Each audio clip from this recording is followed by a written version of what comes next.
तो guys Brightcom group limited में आज टोटल दो रिपोर्ट्स देखने को मिली हैं। टोटल तीन रिपोर्ट्स हैं। एक रिपोर्ट कल के दिन आई थी और दो रिपोर्ट आज के दिन आई है। उन तीनों को यहां पर डिस्कस करेंगे। बहुत इंपॉर्टेंट रेलिवेंस इन तीनों ही रिपोर्ट्स का है, तो वीडियो को ध्यान से समझना और एंड तक जरूर देखना। इसके अलावा कल के दिन मैंने आपके साथ काफी सारी वीडियोस डिस्कस किए थे एंजल वन लिमिटेड पर। जो भी अपडेट्स है, चार्ट्स आपको सब मिल जाएंगे इस वीडियो के अंदर। सोजो energy charts, ESOP, CFO resignation, सब चीजें आपको पिछले 3 साल का क्या क्या डाटा है सोजो एनर्जी लिमिटेड के अंदर, वो आपको इस वीडियो के अंदर डिस्कस कर दिया गया था कल के दिन में। इसके अलावा बीएसए लिमिटेड की कंडीशन क्या है, कहां पॉसिबिलिटीज, क्या चीज हो सकती है, अपडेट्स क्या है, सब चीजें आपको कल के दिन इसमें मिल जाएगी। आइनॉक्स विंड भी आपको दे दिया गया था कल के दिन, और रिलायंस पावर बहुत इंपॉर्टेंट है, और जियो फाइनेंशियल सर्विसेज भी जरूर देख लेना इस वीडियो को भी। अडानी टोटल गैस, अडानी ग्रीन, अडानी पावर, इन सभी के बारे में आपको एक वीडियो में कंक्लूजन कल के दिन मिल गया था।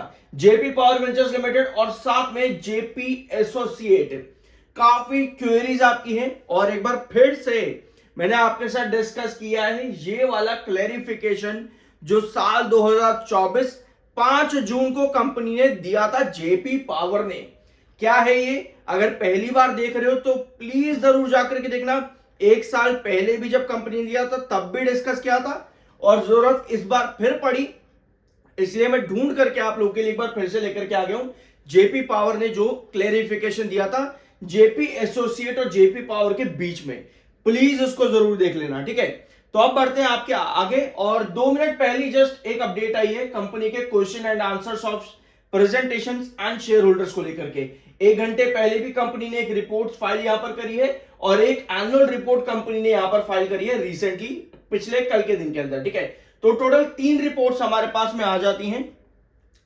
तो पहले आते हैं आपकी एनुअल रिपोर्ट पे, जो कि साल 2024 फाइनेंशियल ईयर 2024 से 25 की है। यहां पे आपको क्या क्या देखना है? यहां पे हमको देखना है कि कंपनी क्या हमें बता रही है। बिल्कुल, क्या बता रही है कंपनी हमको? हमें नीचे आना पड़ेगा थोड़ा सा, हमें मैसेज फ्रॉम चेयरमैन देखना है यहां पे, ठीक है। अगर आप यहां पे देखोगे मैसेज फ्रॉम चेयरमैन, इन्होंने बताया है कि फाइनेंशियल ईयर 23 में हमने अच्छा परफॉर्म किया, हमारा रेवेन्यू भी जनरेट अच्छा था, और हमारे नेट प्रॉफिट्स भी अच्छे थे, और ईपीएस भी हमारा अच्छा ग्रोथ कर रहा था 2023 फाइनेंशियल ईयर के अंदर, ठीक है। फिर इन्होंने मेंशन किया 2024, भैया 2024 के अंदर हम थोड़ा सा रेवेन्यू में ड्रॉप हुए 37% तक, हमारे नेट प्रॉफिट भी 688 करोड़ तक ड्रॉप हुए, ईपीएस भी 3.38% तक ड्रॉप आया। अब फाइनेंशियल ईयर 25 के अंदर इनकी जो जरूरतें हैं, जो जरूरतें इन्होंने पूरी करी हैं, वो इनका यहां पर मानना है financial year 25 turned the tide, मतलब फाइनेंशियल ईयर 25 जो था इनके लिए एक टर्न अराउंड स्टोरी साबित हुआ है। The recovery in both revenue and profitability demonstrate not only resilience but also the enduring strength of Brightcom fundamental capacity to adapt and grow stronger through challenges। मतलब financial year 23 में company अच्छी थी, 2024 के अंदर financial year के company बहुत ज्यादा नीचे गिरी, 2025 फाइनेंशियल ईयर में कंपनी ने रिकवरी करने की वापस कोशिश करी है। अब 2026 का जो इनका डाटा आता है, जो कि अभी नहीं आया है, बट आने वाले फाइनेंशियल ईयर के अंदर इनका मानना है कि हम इसी स्टैटिक ग्रोथ को कंटिन्यू करेंगे। अंडर प्रेशर हम यहां पर अभी भी हैं। अब भैया आप कहोगे अंडर प्रेशर आप अभी भी हो, पहले तो थे ही, ठीक है।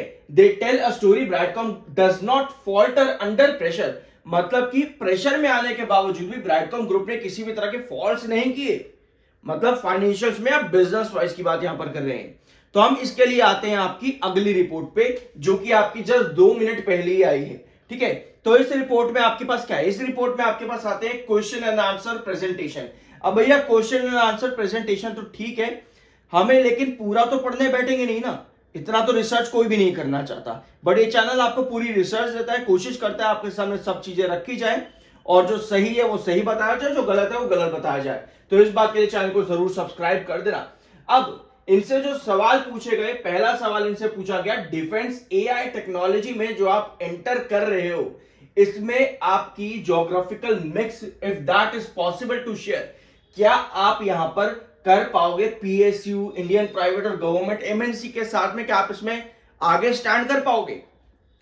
तो यहां पे अगर आप इनका पूरा रिप्लाई पढ़ोगे, Brightcom defence is being developed with the long term vision of contributing to national security, ठीक है।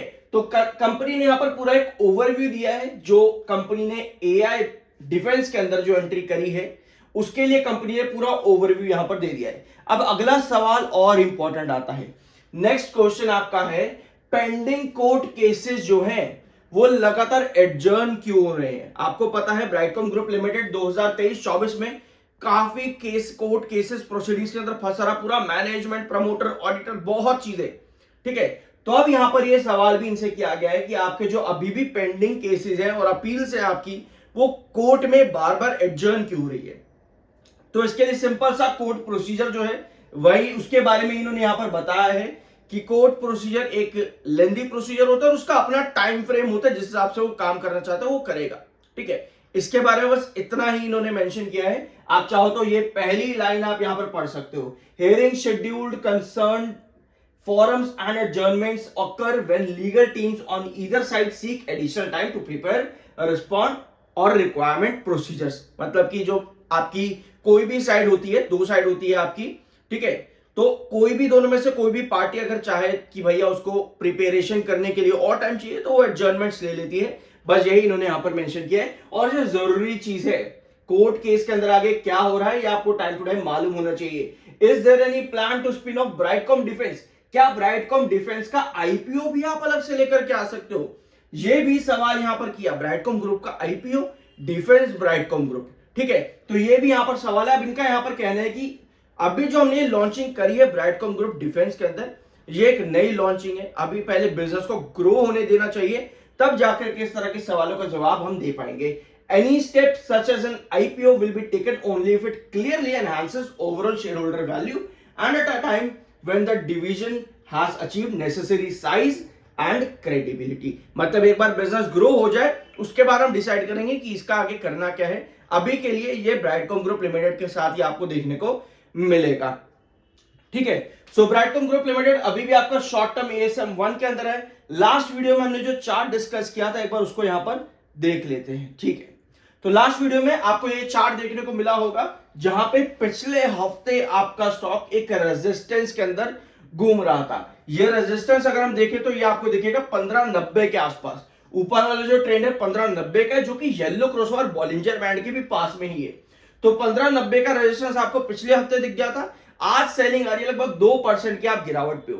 क्रूशियल सपोर्ट जो आपका बनता है वो बनेगा अराउंड 1160 पे। इसके पहले और बीच में अगर हम देखें तो ब्लू बॉलिंजर बैंड आपको दिख रहा है, ये वाला ब्लू बॉलिंजर बैंड, जो कि आता है आपका 1434 पे, 1434 पे। यानी कि अभी जो आपकी प्रॉपर पोजीशन है ब्राइटकॉम ग्रुप लिमिटेड में वो आपको कहीं ना कहीं एक अपवर्ड वेजिस पैटर्न जैसी नजर आ रही है। हमने लास्ट वीडियो में यही डिस्कस किया था कि आपके जो रेजिस्टेंस है 1590 का, यहां से रेजिस्ट तो करेगा ही, लेकिन इसका मतलब ये नहीं सीधा क्रूशियल सपोर्ट पे आ जाएगा। अगर ये एक अपवर्ड वेजिस पैटर्न है जहां पे बढ़ते रेजिस्टेंस होते हैं और बढ़ते सपोर्ट होते हैं, ऐसे में 14 रुपए 34 पैसे ये एक इंपॉर्टेंट बेस प्राइस हो सकता है ब्राइटकॉम ग्रुप लिमिटेड में, जहां पे स्टेबिलिटी बहुत ज्यादा जरूरी रहेगी। तो ये चीजें आपकी ब्राइटकॉम ग्रुप लिमिटेड से रिलेटेड। संडे के दिन के बाकी के सारे वीडियोस देखना मत भूलना, बहुत सी इंफॉर्मेशन आपको वहां पर मिल जाएगी। बाय सर की कोई रिकमेंडेशन नहीं है। आई होप कि वीडियो आपको पसंद आएगा। मिलता है अगले वीडियो में।